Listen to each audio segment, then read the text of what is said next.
Hi, it's Cody Alexander with MatchQuarters.com. In today's mini clinic, we're going to take a look at what I call a boundary bomb creeper. So we're going to have a four-man pressure bringing a guy from the boundary, and we're going to take a look at what was a sack versus the Cowboys with the Rams. I think this is a kind of a culmination of who they are and what their identity is on defense, and really kind of explains a lot of how coverage and pressure piece work together.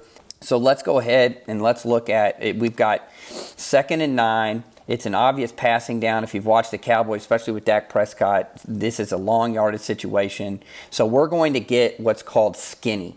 And this is going to be 6 skinny. So we're going to have 6 just means, hey, we're going to have weak side rotation. Okay, and this is how it ends up setting up. So you're going to have 1 and 2 are going to be taken by these guys. It's basically Rip Liz rules, meaning that for him, if 2 goes up or out, he's going to take it. Same thing with him. If 1 goes up or out, he's going to take it. They do have smash rules, so they act like almost as an umbrella for this. So they kind of work as the deep third player depending on what the relationship is of 1 and 2. He is going to be this edge rusher. So we actually have an overload. We have a 3-side overload. So we have kind of a 5-man front look here with the mug. He's kind of relaxed on top of the back. So you may think, okay, maybe he's got the back. But what's going to end up happening is he's going to push to 2. If he gets anything out, he's going to push with it, and he's going to be looking for, kind of that. What this really does is it kind of X's out these guys out here. They say, look, unless you go back inside, then we're going to X these guys out. So he has to take 3 through because he's the low player. He's the money backer, 41, is actually the 3-up player. That means he's going to work through the middle of the field, and he's going to take who eventually ends up being the new number 3, and they end up coming vertical. That's who he's going to work. So you have a low player and a high player. So if one of these guys were to come back, he would take 3 through the down, and then if he would take anybody that would then become up. So if we end up getting it, let's say the back stayed weak and he would push with it. Or he could push with it depending on how they want to play this on the backside.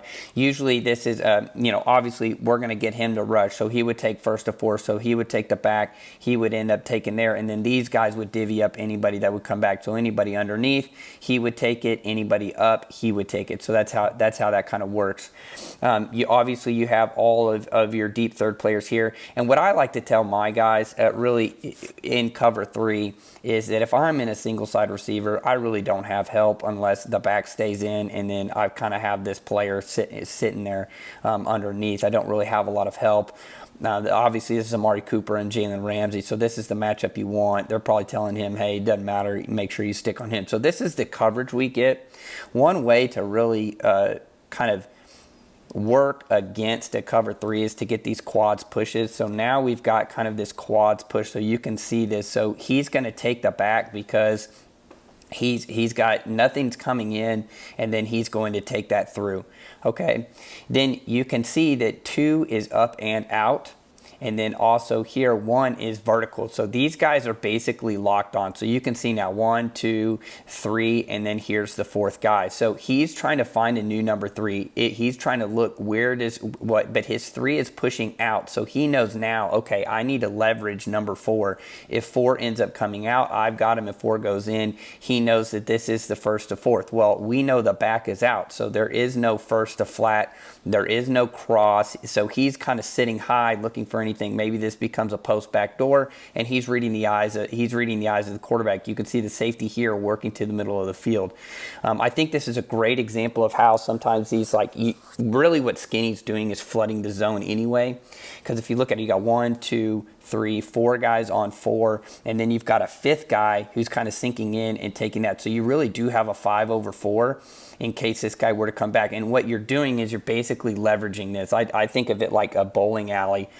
These are your bumpers. If you've ever had the safety bumpers on, he's going to take it if it comes out. He's going to take it if it goes in. You now have that matchup one-on-one with that corner on the bottom. So what this guy's looking at, okay, I got a quads push. I need to find my new number 3. Well, number 3 is not coming, so I'm just going to leverage this guy in case he comes out. And then I would just take him because I know that 1 and 2 are taken care of. These guys are basically X'd out. So here's what it looks like. He's got the leverage to the out. he's got the leverage to the end. You can see him sitting high. You can see him reading this. Okay, if he keeps going vertical, he'll eventually end up taking that, and he'll just kind of look. Maybe they're going to bend it. Maybe it turns into one of those where this is kind of a dig right here, and then kind of a wheel on the backside. Okay, as he pushes vertical, so then now I would shoot to the window, I would overlap, and then obviously he would take that through. And what ends up happening, and how they end up getting this sack, and again, this is where coverage and pressure work together. You end up being man, he's on man, he's on man. You can see that curl back inside, but where's that quarterback looking at? That quarterback's looking right here. So where does he go? He clamps down on the quarterback's eyes. He's clamping down on the quarterback's eyes, and then obviously we got this. You can also see the safety sit right here. So that's how that plays out. So we can look at that from the beginning. Running back pushes. You can see everybody pushing with it. They sit down on it. He has nowhere to go, because if he comes back inside, he throws that latent inside. You also have, and again, this is where the coverage thing, the coverage and pressure work. You've got a guy in his face, so it's not like he can just throw right into that window. If he can't throw it outside, he's got to throw it inside. So he'd have to throw right into that guy, knowing that, okay, I've got to, if I have an errant throw, now that safety now has an opportunity to get it. Let's look at the pressure piece off of this. So right now, what I call this over weak bomb, okay? And it's all it is a creeper. You're in an over front. Remember, we've got 3 to this side, so there's your wide ends. If you've watched the Rams at all, those are the edge players. This is a typical nickel front for a 3-man defense. You're going to have kind of an interior. You take the nose out. You're going to have a tackle and a G. You could line them up here. Obviously, this is Donald. You got a money backer who usually goes to the passing strength of the tight end, and then here's your Mike linebacker. So what they're going to end up doing is he's going to, what I call cop. He's going to contain pressure, so he's going to work out. He's going to pop out. He's going to pop out. We've already gone over the coverage piece. He's going to rush for contain. And then what we're going to get here is what I call a stair step. And then he's going to dart in and then loop around. So he's really just kind of working back around. These guys are working on a stunt together. Okay, so you can see this here, and this is how this pressure works. He's going to stair step to contain, and he wants to widen this A gap. So we're attacking the A gap right here.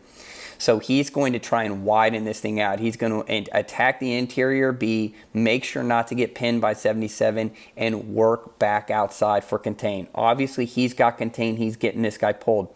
Donald's going to work to the guard and then slide off into the B gap. He's aiming for the B gap. Okay, so what they're seeing here is you're going to know, he's going to nose is going to stair step the same way that he did, the tackle to the field is going to stair step out to the B gap. The Mike's going to engage the guard, making sure that his eyes flash to him. Once those eyes flash to him and then Donald overtakes, then he's going to work. So you can see that right there. Now he's got him pinned. He's got him pinned. Now I'm going to dart inside. And you can see that alley appear right here. This is exactly what you want. The quarterback feels really comfortable right now because he knows, okay, I can step up. If I end up getting this fish hook and I feel it, I can step up. I've got some time. I can really throw that ball. And what ends up happening is that tempo beats it. So now right here, you can see 88 break. He's thinking, okay, I need to get this ball out right now. And the moment he does, now he has this guy in. He sees him coming underneath, and now you've got this guy with the late support inside.